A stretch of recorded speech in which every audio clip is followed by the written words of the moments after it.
So I'm going to be answering the question, who were the Knights Templar? Why is there so much legend and mystery surrounding the group? Um, so the Knight Templar, usually referred to as the Order of the Temple, was a medieval Christian military order which came into existence around 12th century and lasted until about the 14th century. Their whole mission was to protect Christian pilgrims traveling to Jerusalem during the Crusades. The main founder was a French knight named Hugues de Payens and just a bunch of other knights. Um, the king at the time gave them their own headquarters called the Temple Mount, and they had numerous benefits such as they didn't have to pay any taxes. They could travel across Europe freely.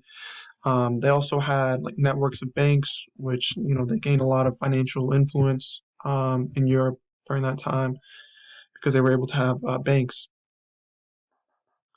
And the Knight Templars are most known for being a military powerhouse. They were fierce warriors with strict lifestyle, and they just kept on growing in size and were just a dominant force in Europe. Um, Now, the controversy behind the Knight Templars was mostly due to the fact that people accused them of worshiping an idol called Baphomet. So people of that time believed they were holding like secret rituals and just kind of witchcraft type of practices. Um,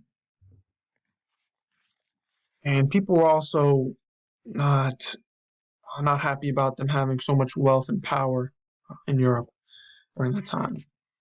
But eventually, in 1307, King Philip IV ordered the Knight Templars to be abolished and threw most of them in jail and tortured them.